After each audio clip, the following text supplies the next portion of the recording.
예, 안녕하세요. 안녕하세요. 예, 이제 오늘 3회차 4강 마지막입니다. 어떤 기물, 문방구, 그 다음에 꽃 설명인데요. 아마 바로바로 넘어가야 될 것 같습니다. 여기 봐서.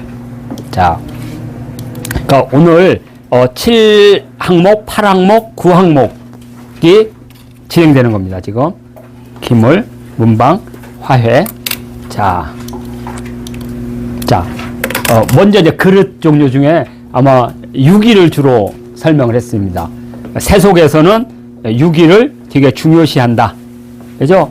그래서 사람들은 반드시 갖춘다. 갖추고자 뭐냐? 밥그릇, 국그릇, 그다음에 채소 그릇, 그다음에 요거 고기 그릇, 고기 등을 한 솥에 일탁. 일탁은 한 차림입니다. 한상 차림. 한상 차림의 용도로 쓴다 이거죠. 녹그릇 중에 녹그릇, 밥그릇용 녹그릇, 탕그릇 녹그릇, 나물용 녹그릇, 고기용 녹그릇에서 요걸 기본으로 해서 한상 차림을 한다는 거예요. 한상 차림을. 그래서 또 회분 하면 세수대야. 그 다음에 야효는 밤에 항아리니까 요강. 이거 또는 세수대야나 요강에도 모두 유기로 만든 것으로. 유기, 이는 뭐뭐로. 그러니까 유기로 주조한 것을 쓴다. 그러니까 간단한 겁니다.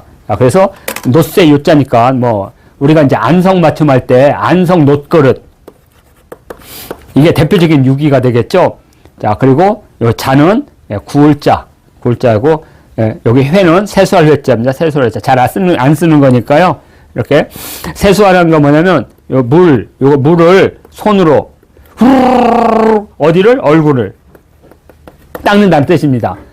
두 손으로 물을 갖다 어버버버 하는 거. 외우기 쉬워요. 세수한다. 그래서 회분. 이렇게 됩니다. 글자에는 다 그 원뜻이 담겨 있으니까 모양을 보면 금방 알 수가 있습니다. 자, 반상기는 보통 이제 우리가 이제 한상 차림인데 한상 차림 가운데 조금 기본형 그걸 반상기라고 합니다. 반상기. 그래서 유기 반상기, 도자기 반상기. 여기에 몇 가지 특산물, 계절별 특산물을 만들어서 한상 차림이 나옵니다. 그럼 한상 차림은 뭐 7첩 반상, 9첩 반상, 뭐 12첩 반상 이렇게 하시면 돼요. 그러니까 이것은 기본 반상이라고 그래요. 기본 반상. 요게 기본 반상. 옛날 사람들이. 그러니까 뭐냐? 기본 반상기는 밥, 국, 찌개, 김치, 그리고 간장류. 왜냐면 이건 다른 나물 갖다 찍어 먹어야 되니까. 그러니까 요게 있는 게, 그 다음에 이제 중요한 몇 가지 반찬.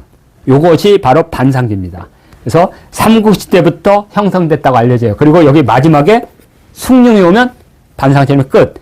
근데 이제 요런 그 기본 반상금이 한상차림이 될 수도 있고, 요게 이제 가지수가 늘어나면 뭐 7첩, 9첩, 12첩 이렇게 늘어나는 겁니다. 이렇게. 그렇게 생각하시면 돼요. 그러니까 한상차림은 규모가 큰 것부터 장어까지 있다. 그래서 가장 작은 형태의 한상차림이 바로 반상기다. 이렇게 설명을 드리겠습니다. 그래서 이건 이제 국립민속박물관에서 만든 사진자료고요. 이건 이화여자구 박물관에서 만든 도자기 반상기 차림입니다. 아주 부유한 사람들. 우리는 어디냐? 사기그릇 아니면 저기 박 그죠? 예. 이렇게 썼습니다. 자, 그래서 유기는 구리에다 주석, 아연, 니켈 등이 함유된 금속이다. 그냥 넓은 말로는 청동이라고 보시면 돼요. 청동도 막 황동, 청동 많거든요. 그냥 기본적으로 그냥 청동이라고 생각하시고, 이 유기를 주로 두드리면 방자라고 부릅니다. 그냥 주물로 만드는 게 유기라고 하고, 두드려서 화학적 변화, 그 안에 있는 그 분자 구조를 바꾼 것은 방자. 주로 어떤 때 쓰냐면 꽹가리 같은 거 할 때 주로 방자를 많이 씁니다. 그렇지 않은 것들은 나중에 치면 깨져요. 오래되면 이게. 왜냐면 이것도 오래되면 그 안에 균열이 생기기 시작해서. 근데 여기는 다 이제 요건 이제 제가 볼 때는 방자 같아요. 요것도 방자 같고, 이거는 그냥 종묘 제기는 방자가 아닙니다. 그냥 곱게 해서 올리는 거죠. 요거 종묘 제기 제 잘못 알았습니다. 요거 꽹가리. 여기에 이제 유기 그릇을 많이 쓰는데, 네. 요 앞에 나온 회분, 세수대는 이렇게. 어렸을 때는 우리 집에도 노쇠로 된 이게 있었던 것 같아요. 근데 아마 저나 우리 형이 아마 엿바꿔 먹었던 걸로 알고 있어요.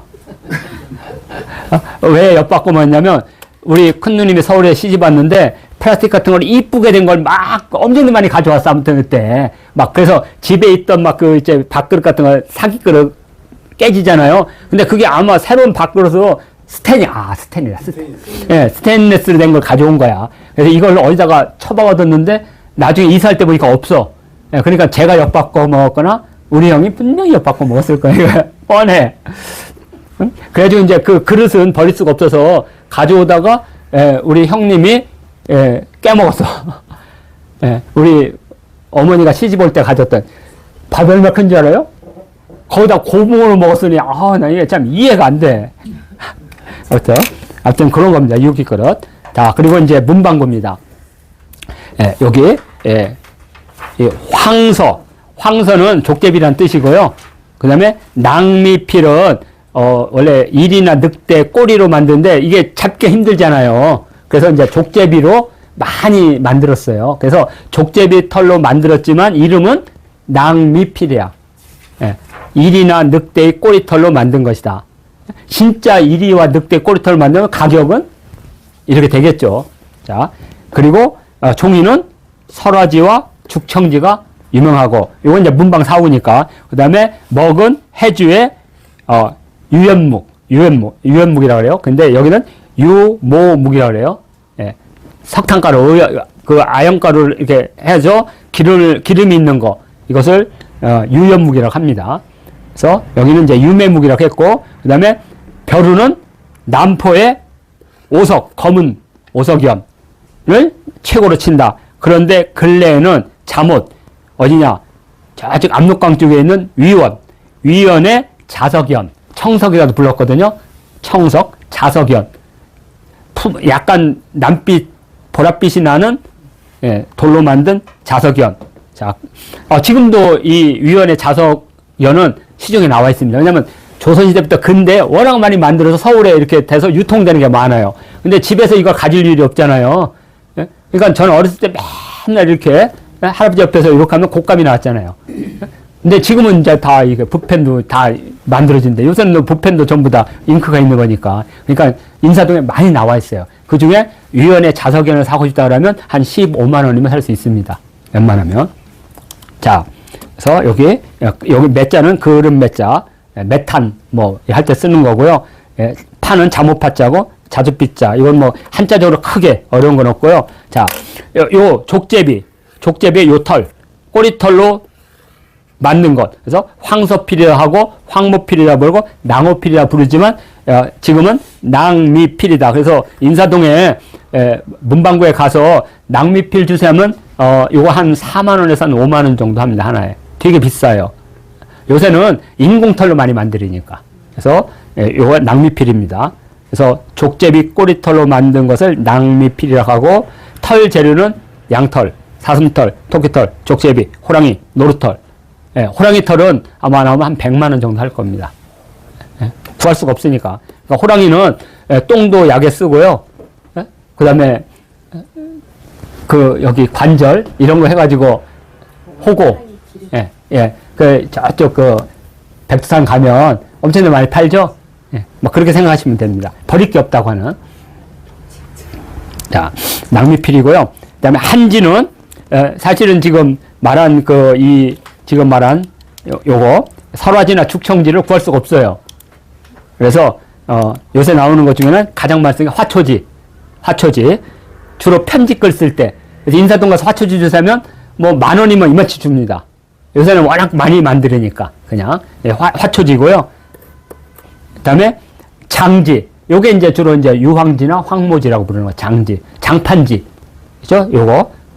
요게 이제 장지고. 그리고 이제 종이 중에서도 아주 고급으로 소량을 만드는 종이가 있어요. 조선시대 때 가장 비싼 종이. 그게 뭐냐? 태지입니다.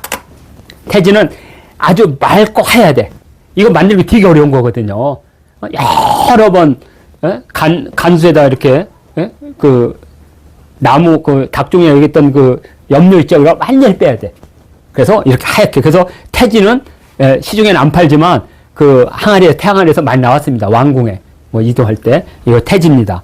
그래서 당나로 만든 전통 종이를 우리는 한지 또는 고려지라고 부른다. 그러니까 중국인들이 쓸 때 고려지는 바로 한지를 말합니다. 한지는 지금 우리가 쓰는 말이고요. 조선시대는 다 고려지라고 불렀습니다. 고려지.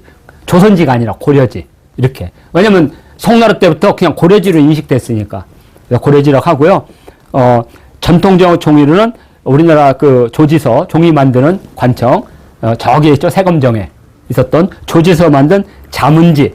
자문지는 주로 이제 관청에서 쓰거나 우리 그 과거 시험 볼 때 나눠주는 종이. 근데 이게 과거 시험 보는 사람이 많아졌어요. 그러니까 조선 전기에는 자문지로 줬는데 조선 중후기를 가면 과거 보는 사람들이 자기가 사서 와야 돼. 그래서 멍청한 사람이 시골에서 가져오면 되는데 서울에 왔는데 가격이 폭등해. 그래서 사지도 못하고 과장도 못 들어가요. 이렇게. 예. 자, 이게 자문지. 그 다음에 평강. 여기 강원도 평강의 설화지. 아마 설화지는 아마 하였던 것 같아. 그죠? 설화지. 전주의 죽청지. 이게 제일 유명했던 거죠. 죽청지. 예? 그 다음에 화초지. 우리가 잘 아는 화초지 할 때 화초지. 예, 편지글 쓸 때 쓰는 거. 그 다음에 능화지. 예, 능화지는 보통 우리가 어떤 거 쓰는 거냐면 불경 같은 거 할 때 능화지 씁니다. 워낙 좋아요. 두껍고. 그 다음에 상화지. 서리상자 쓰니까 이것도 아주 맑은 것 같아요. 그래서 조선시대 때 종이의 종이 284종 있었대요. 네. 그 중에 태지가 가장 높고요. 국립산림과학원에서 재생한 태지입니다, 이게. 근데 요새 누가 태를 갖다가, 저는 태지를, 태봉에다 태지를 해서 어디에 묻혔는지 아는데 요새들이 다 병원에서, 쓰니까 모르죠, 태가. 태를 달라는 사람 넣는 것 같아요. 근데 요새는 태를 갖다 이렇게 보존한다고 하대요. 아세요? 네, 이렇게 말려가지고. 나중에 골수. 골섬 같은 거 할 때, 골섬 나올 때, 예, 가족 간에 안 맞을 수 있으니까, 특히 외아들이잖아요. 외동 딸이고. 그래서 태지를 보관하는 데가 있더라고요. 우리 애도 태지, 태지가 아니라 그거 보관하고 있어요. 이렇게. 그것도 필요한 것 같아요, 이제. 그리고 나중에 과학이 발달돼서 눈이 어떻게 잘못되면, 거기서, 예, 추출해서 이렇게 할 수도 있고. 보관을 어떻게 해요? 물론 통에다가 보관은 어디 해요? 돈 얼마 주면 보관해 줍니다. 그 기간이 있네요. 예. 자. 제대를 보관하듯이 하겠죠. 그 제대래, 맞아요. 그거 말하는 겁니다. 냉동에서. 예. 여기 있네, 낭미필. 요거 보시면 되고요. 자, 그 다음에 먹은 해주먹. 이제 이게 해주먹입니다. 국립민속박물관에 있는, 예, 최고죠? 최고로 좋은 거. 그리고 요게 이제 바로 남포연입니다. 남포연. 오석연. 그러니까 평양 남쪽에, 남포. 그래서 이 붓종이 벙머루를 문방사우라고 하고 한양 운종가의 최대 베스트셀러가 바로 요 먹이나 붓, 이거 종이 이런 거 문방사우 이렇게 보시면 되고요. 남표현이라든지 해주먹은 여기 인사동 가면 많이 팔아요. 근데 해주먹은 다 가짜예요. 왜 그런지 알죠? 먹을 다 갈아서 썼는데 어디 있겠어요. 그래서 이름만 해주먹이고 실제는 아니고, 왜냐면 지금 해주에서 수입을 해야 되는데 안 하잖아요. 그리고 이 오석연은 진짜입니다. 이건 뭐 갈아서 없어지는 게 아니니까. 그래서 인사동 가서 해주먹 주세요 그러면 이렇게 막 만큼 줍니다. 그러면 그냥 해주먹이라 가져오시고, 네, 이렇게. 근데 우리 선생님들이 뭐 남포연이나 해주먹을 갖다 놓을 이유가 없잖아요. 그래서 그냥 이렇게 조선시대 때 유행했던 먹과 벼루만 이렇게 보시면 되고요. 예, 그 다음에 위원은 바로 여기 보이죠? 초산 위에. 그리고 여기가 바로 집안이니까, 예, 국내성 바로 밑에니까 어렵지 않습니다. 위원. 예, 중국의 위원도 있고 우리나라의 위원이 있는데 위원에서도 벼루가 나옵니다. 단계연이라는 무지 유명한. 원래 단계지방에 사는 벼루인데 그런 재질이 비슷하면 다 단계연이라고 부릅니다. 그러니까 지역 특산으로 이 벼루를 부르는 게 아니라 그 돌의 성질을 따라서 이렇게 부르거든요. 그래서 자석연은 청석이라고 부르기도 합니다. 그래서 위원에서 나오는 게 조선 후기에 많이 유행했다. 그래서 여기 청석을 최고로 친다. 그래서 이거 국립민속박물관에 실시 있습니다. 포도무늬 자석연, 그다음에 매화, 대나무, 구름무늬가 있는 자석연. 이게 바로 위원의 자석연이다. 이렇게 하고, 자, 이제 꽃이 마지막 꽃입니다. 11쪽에 있습니다. 양 기른다. 꽃과 풀회자입니다. 근데 회자 잘 안 쓰죠? 근데 이제 우리 고양시 같은 데면 화훼단지 할 때 쓰죠. 화훼단지. 이게 잘 쓰지 않는 말이에요. 그래도 뭐 알 수 있습니다.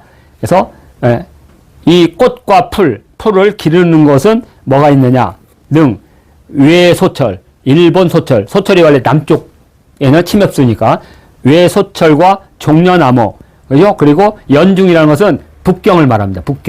북경의 추해당이라고 하는 해당화의 한 종류입니다.